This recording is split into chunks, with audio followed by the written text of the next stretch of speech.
darkest night, yet thought I knew the way. The sin that promised joy in life had led me to the grave.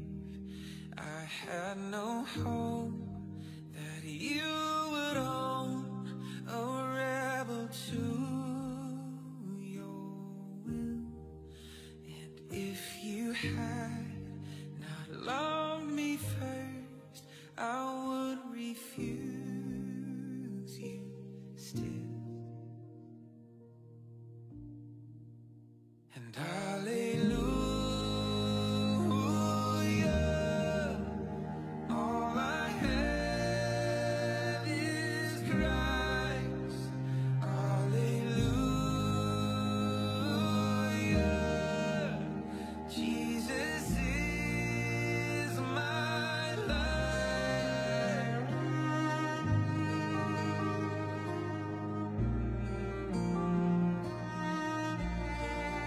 But as I ran my hellbound race, indifferent to the cause, you looked upon my helpless state and led me to the cross. And I beheld God's love displayed. You suffered in my place. You bore the wrath reserved for me. Now all I know is praise. Hallelujah, all I have is Christ. Hallelujah, Jesus is my life.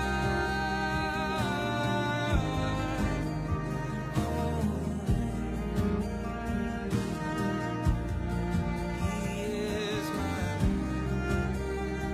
I'm not my own.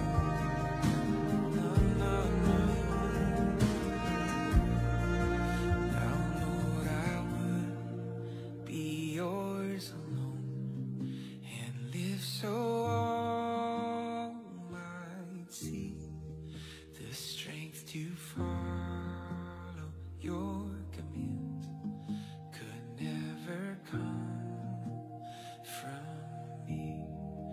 Oh, Father, use my ransom life in any way you choose, and let my song forever be my only boast is you. Hallelujah.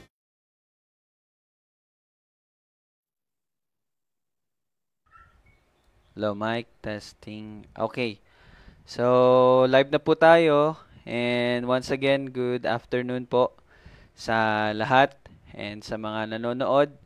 So, welcome po ulit sa ating daily Bible study. Kaya lang nitong mga nakaraan, hindi natin siya na araw-araw, no? Kasi yun po, may mga kailangan gawin. So, kahapon, wala din po ako. Kaya ganun, no? So, anyway, bago po tayo mag-start and habang naghahanda pa yung iba.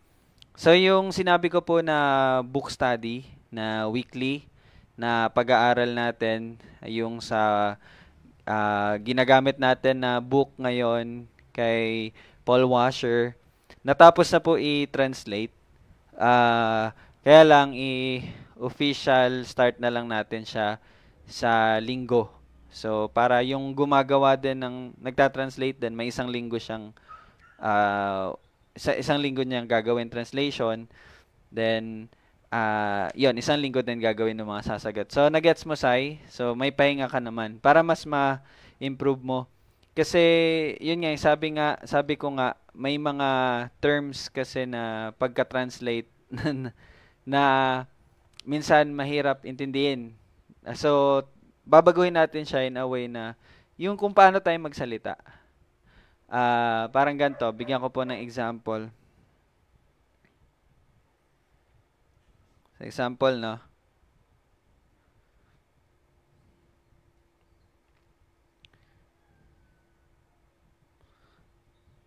So, habang naghihintay. Sample dito sa yung sa simula mo, Sai. Meron dito na nasabi,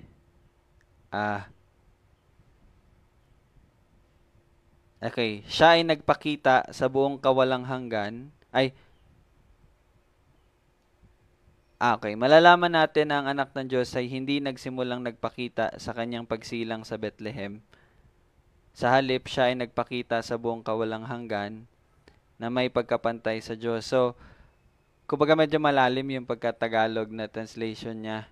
Pero yung point kasi doon, 'di ba, yung parang hindi siya nagsimula noong ipinanganak siya sa Bethlehem. Bagkus siya ay nandyan na bago pa man ano ba tawag doon? Mula pa man sa kawalang hanggan, parang ganon. So, parang mas i-refine lang natin siya sa mas modern style ng pagka-Tagalog. Parang ganon, na?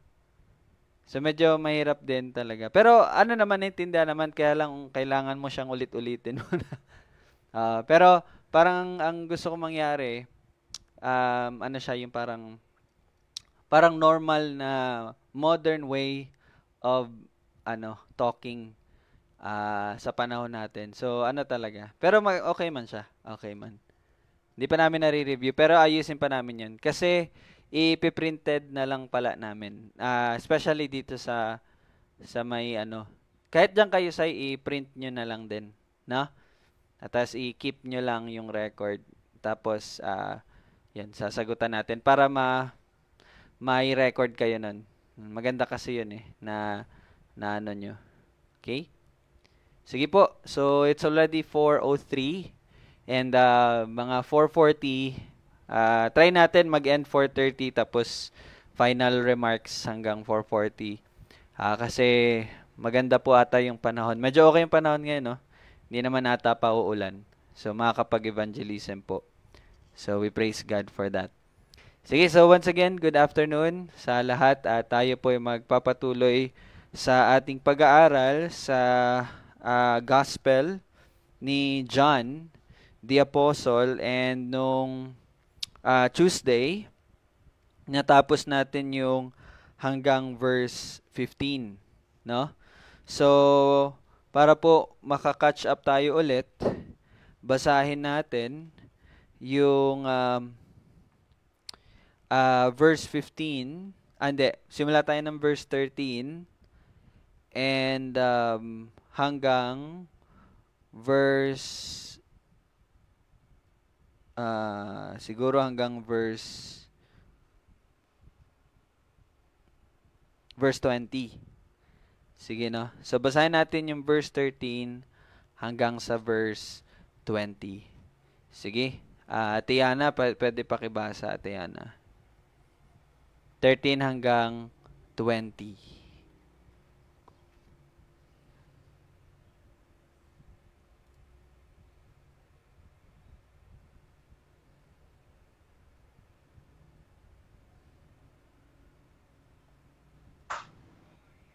John 4, verses 13 to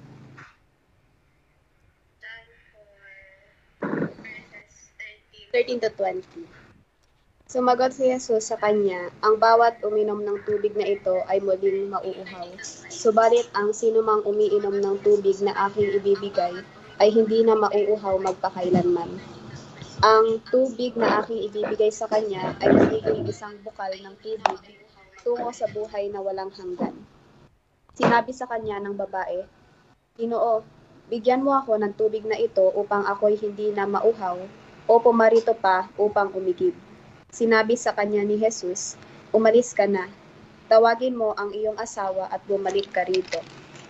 Ang babae ay sumagot sa kanya, wala akong asawa. Sinabi sa kanya ni Jesus, tama ang sabi mo. wala akong asawa.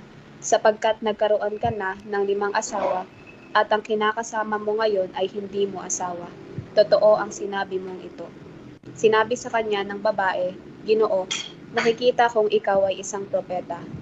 Sumamba ang aming mga ninuno sa bundok na ito, ngunit sinasabi ninyo na ang lugar na dapat pagsambahan ng mga tao ay sa Jerusalem. Okay. Salamat po, no? So, yun po yung salita ng Panginoon. Tayo po yung manalangin muna. Panginoon, pinupuri ka namin at maraming salamat po sa pag-iingat sa bawat isa. And even, Lord, sa matagumpay na operation na ipinagkaloob mo for Lola Lita. Salamat o Lord. Ito'y parte ng iyong pagpapagaling. And most importantly is yung spiritual na paglago, Panginoon, na sa lahat ng ito, ikaw ang aming pinagkakatiwalaan. Salamat din, Panginoon, sa pagkakataong makapag-aral muli ng iyong salita. Napaka-lawak ng aming matututunan dito sa tagpong ito, at naway ang banal na Espiritu ay puspusin ng bawat isa upang magkaroon ng pagkaunawa at pagtanggap na ipapamuhay at tutupad sa kung ano man ang mga dapat naming i-apply sa aming mga buhay. At lahat ng ito ay para sa iyong kalawalhatian. Ito aming panalangin sa pangalan ni Jesus. Amen. Okay po, no? So, nagtapos po tayo sa verse 15 nung nakaraang Bible study natin.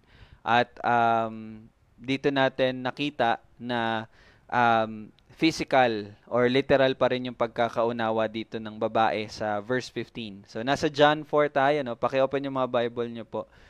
And kaya sinabi niya sa verse 15, Ginoo, bigyan mo ako ng tubig na ito upang ako hindi na mauhaw o pumarito pa upang umigib. So, ang nasa isip niya, ayun nga, nagkaroon tayo ng parang example na parang ano siya, parang aqua flask na hindi naubusan ng tubig kahit anong inom mo, no? So, syempre, hindi na siya mapapagod. Hindi niya na kailangan bumalik doon sa balon para umigib. Now, dito nyo makikita na hindi pa talaga naintindihan ng babae. Okay, hindi pa naintindihan ng Samaritana. And tingnan nyo po ang gagawin ng Panginoon. Paano niya bibigyan liwanag sa Samaritana na ang kanyang sinasabi ay hindi physical o hindi literal na tubig, bagkus ito ay spiritual na tubig na gaya nga ng sabi ng Panginoon sa verse 14. Actually, sa verse 14, sabi niya, ang tubig na aking ibibigay sa kanya ay magiging isang bukal na tubig tungo sa buhay na walang hanggan. Okay? So, ito po talaga yung ibig niyang gawin. So, kung magpapatuloy po tayo sa verse 16, sabi diyan, sinabi sa kanya ni Jesus. Okay? So, verse 15, sabi ng babae, bigyan mo ko ng tubig na ito. Now, nandito na tayo sa verse 16. Tingnan natin kung ano yung tugon ng Panginoong Jesus. Sinabi sa kanya ni Jesus, umalis ka na. Okay? Hindi niya pinapaalis na, no? Pero, umalis ka na, tawagin mo ang iyong asawa at bumalik ka rito. Okay? So, parang kung titingnan natin, bakit ganon yung naging sagot ng Panginoong Yesus sa paghingi ng Samaritana? Di po ba? So, malalaman natin yan kapag magpapatuloy tayo magbasa. Pero, gusto ko lang po matanong kayo, baka meron pong nakapag-aral or meron po kayong ma-share. So, pwede nyo po i-share ngayon para doon natin mano. Yung mga nagbasa po or yung mga nag-aral, pwede rin. Sige po. Sige, Dan. Okay. Hindi, kasi sa, di ba, pinakita sa atin na parang palaging literal yung sinasagot ng babae. Since alam naman ng Panginoon, kumbaga alam niya lahat. So, na inano niya, nagtanong siya na para makita ng Samaritana yung kanyang kasalanan. Na kasi 'di ba pag halimbawa tayo mag-evangelism, 'di ba ano natin na yung kausap natin meron siyang mga kasalanan. Kumbaga, ibig sabihin, nangangailangan siya meron siyang kailangan dahil siya ay makasalanan. So, yun. Amen. So, bali, ibig sabihin, itong tanong na ito is upang makita ng babae yung kalagayan niya, no? Na siya ay may kasalanan. And ang connection naman nito doon sa buhay na walang hanggan is, yun nga, ang isang tao po, hindi niya makita yung pangangailangan niya ng kaligtasan or buhay na walang hanggan kung hindi niya makita yung kasalanan at kung ano yung estado na meron siya. So, tama po yun. Actually, ito pong paunang salita or sagot ng Panginoong Yesus sa sinabi ng Samaritana na bigyan mo ako ng tubig na ito. Again, hindi niya naintindihan. And para maintindihan niya yon, ipapakita ng Panginoong Jesus sa kanya na siya ay makasalanan at nangangailangan talaga siya nitong tubig na ito na hindi patungkol sa literal or physical na tubig, bagkus ito ay patungkol sa buhay na walang hanggan or sa kaligtasan. So, which is tama, kasi kung titingnan niyo po dito sa verse 17, ang babae ay sumagot sa kanya, wala akong asawa. Okay? So, kung makikita niyo dito sa verse 17 ng sagot ng babae, wala akong asawa, parang in denial pa siya, no? Parang nagkaroon pa siya ng depensa, no, na kasi sabi ng Panginoon, tawagin mong iyong asawa. And then sabi niya, wala akong asawa. Okay?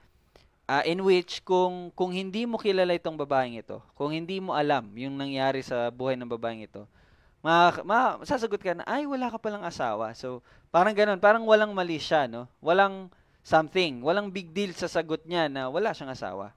Pero tingnan niyo po dito, yung sagot ng Panginoong Jesus, at ito rin pong tagpong ito ay magpapakita po sa atin na ang Panginoong Jesus ay Diyos. Okay? Isa po ito sa tagpo na pinapakita sa atin. Again, ganito po tayo mag-aral, mga kapatid. Kailangan talaga natin makita kung ano yung purpose talaga ng pagkasulat. Okay? Now, lagi niyong tandaan, the Gospel of John, ang purpose po niyan is upang ipakita sa atin na si Jesus ay ang anak ng Diyos, siya ay Diyos, at siya ang Messiah. Okay?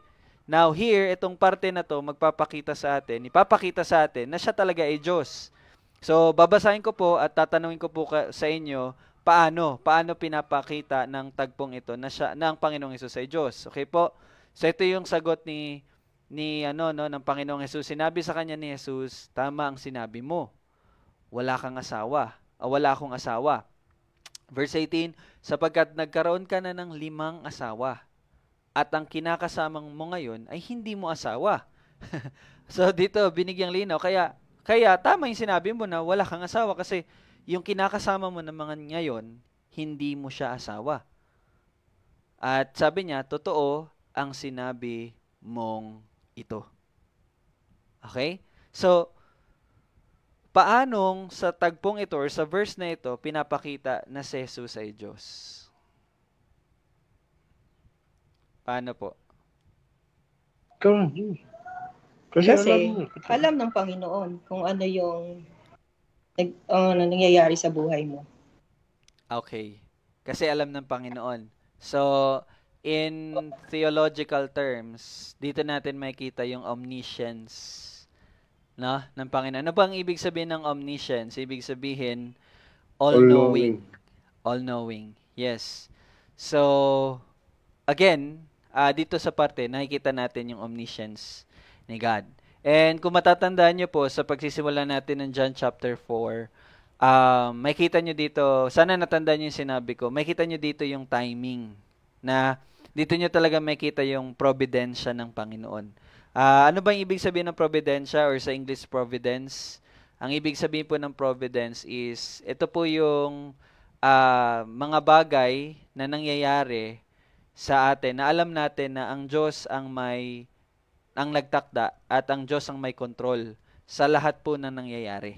Okay? So, ibig sabihin, salungat po siya nung pagkakataon lamang. Hindi. But providence means it is planned. No? Kumbaga, may nagko-control ng lahat ng ito. So, 'di ba, sinabi po natin nung nagsimula tayo dito na may kita natin na very timing lahat ng nangyari.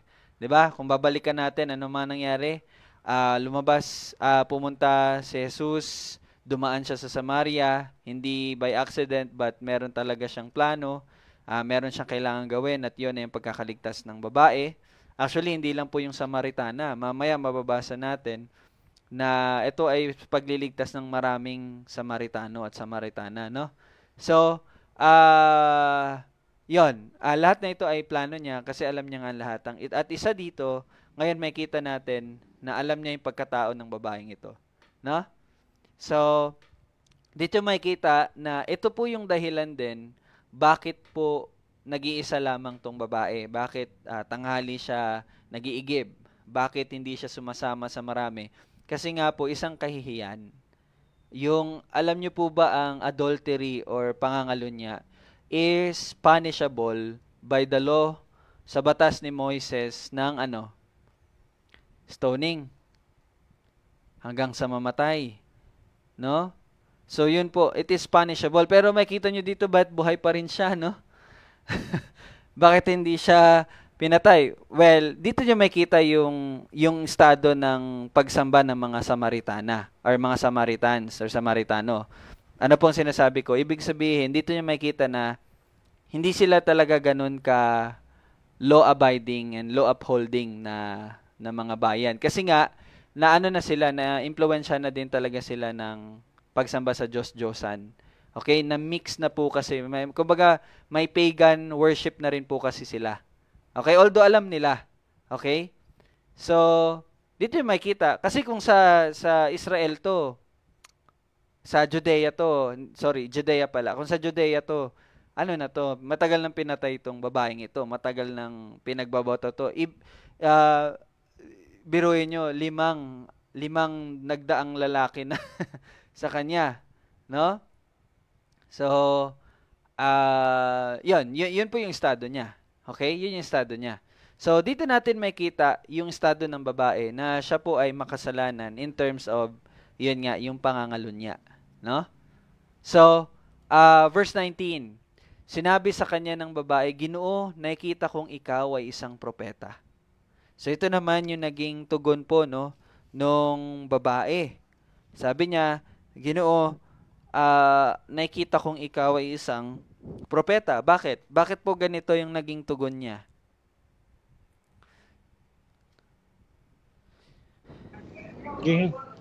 Hindi niya sinabing, napaka-judgmental mo naman. No? Hindi niya sinabing ganon.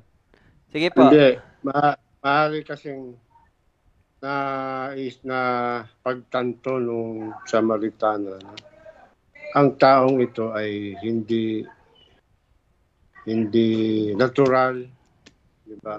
Kasi nga alam yung buhay niya, no?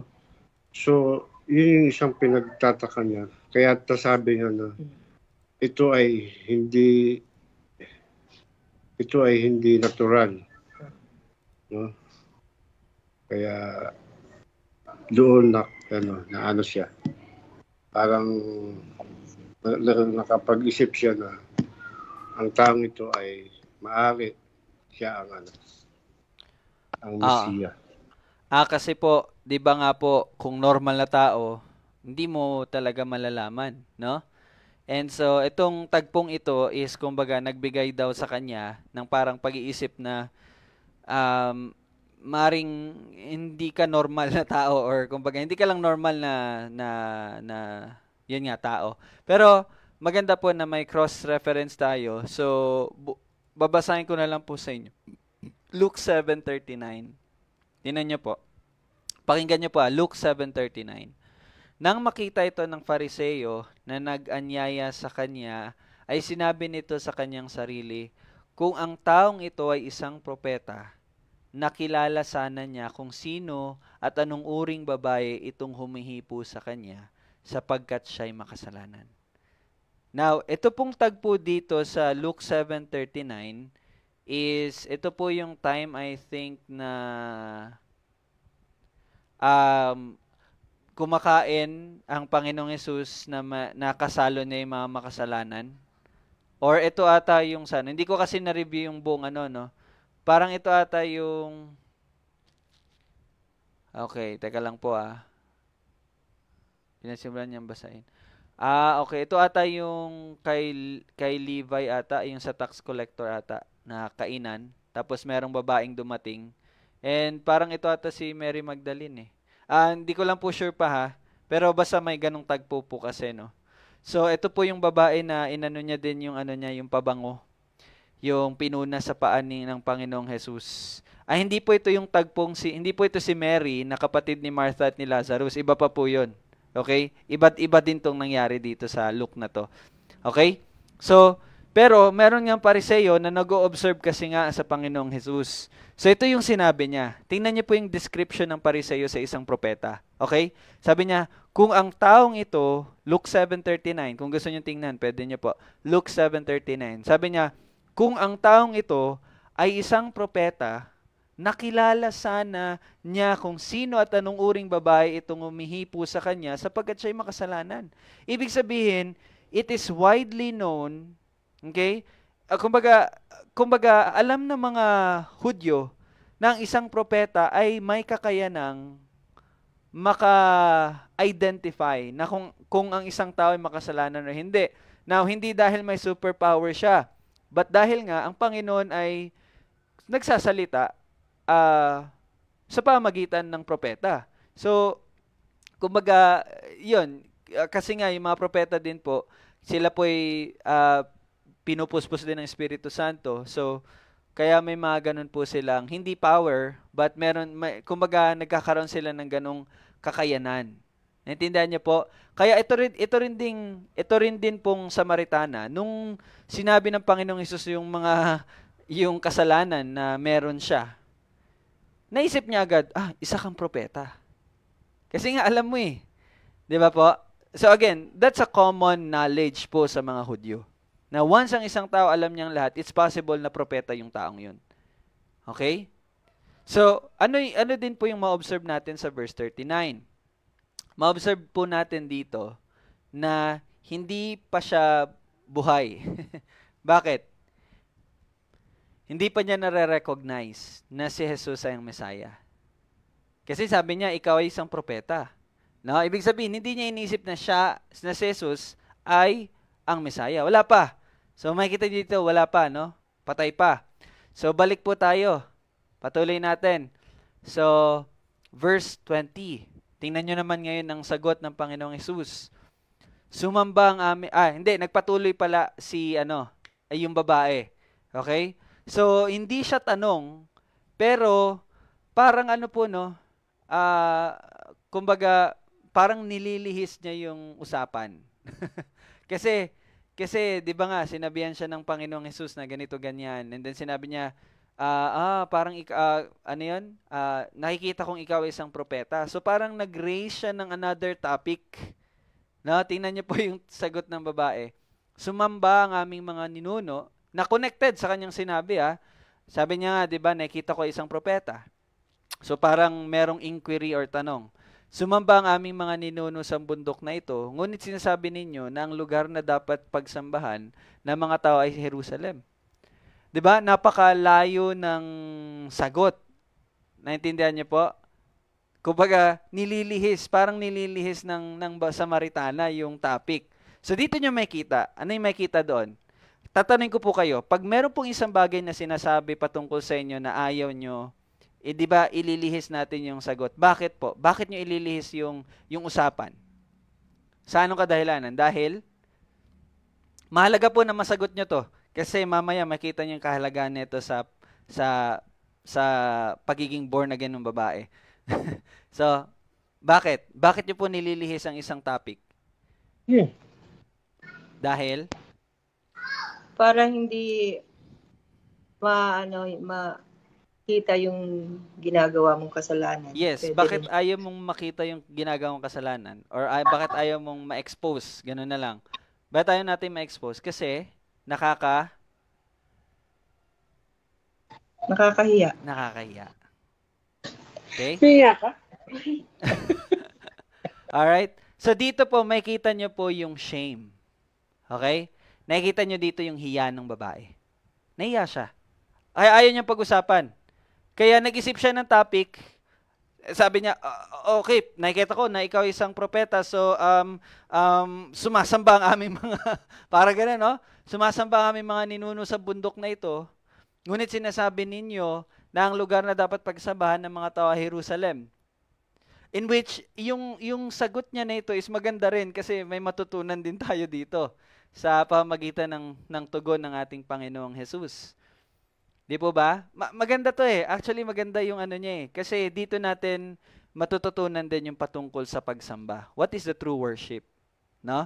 So, makikita niyo dito, kapag nag-expository teaching tayo, expository studying, or expository preaching, dire-diretso, pero meron talagang mga topics na makukuha natin sa kada portion po kasi, no? So, and I think it's already 4:28.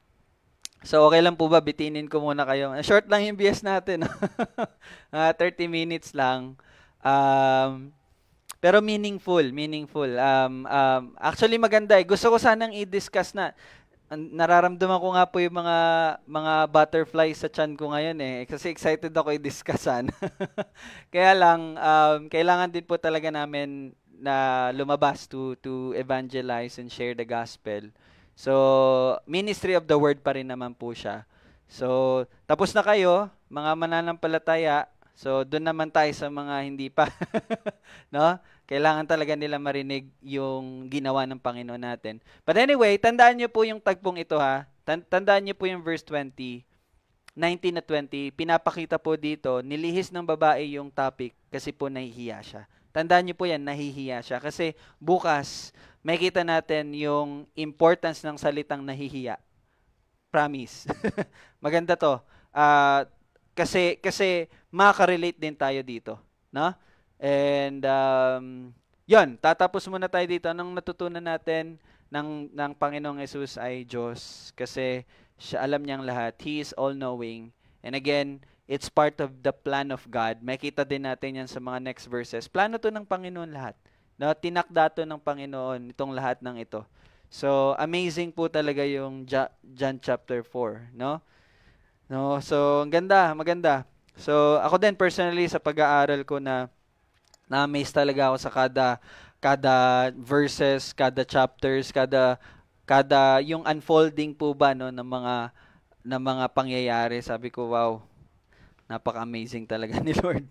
So patuloy lang po ko din kayo sa pag-aaral, pagbabasa ninyo, memory verses. Tita Susan, patuloy mo po 'yon. Sabi ni Tita Susan habang pauwi daw siya naglalakad, re-recite siya ng memory verses kaya tingnan niyo po panglaban natin 'to sa sa quiz B.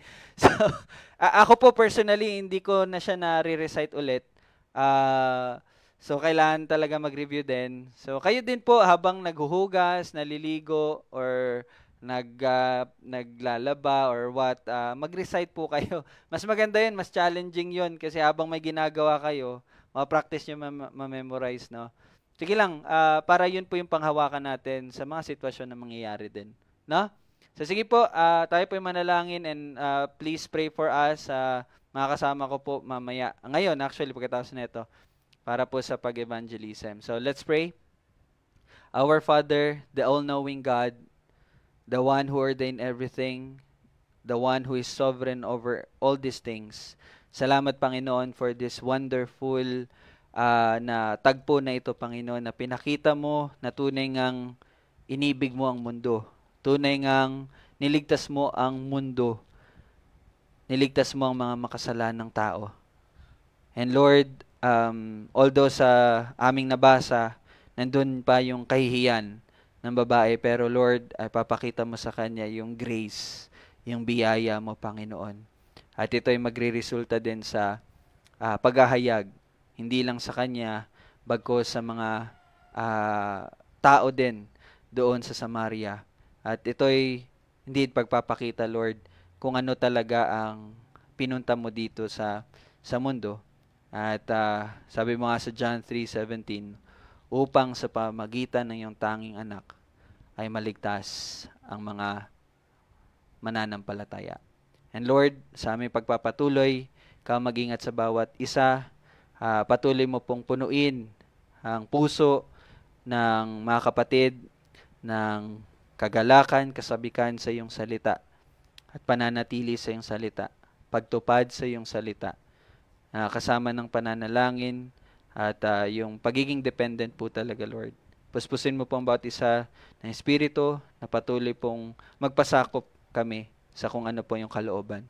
Lord, sa aming paglabas, sa paghayag ng iyong pangalan, salamat sa mga salita na ibibigay mo sa amin sa pamamagitan ng Espiritu Santo na nandoon ang katatagan na ihayag ang iyong pagliligtas. Salamat, Panginoon, sa mga inihanda mong mga tao. And ako po'y patuloy na nalangin. I pray for more workers, for the harvest is plenty. And salamat, Panginoon, for ikaw ang gagawa nito. Lahat ng ito ay para sa kaluwalhatian mo. Ito aming panalangin sa pangalan ni Jesus. Amen. Okay, thank you po. See you po ulit bukas. Bye-bye. God bless. Thank you sa mga nanonood online.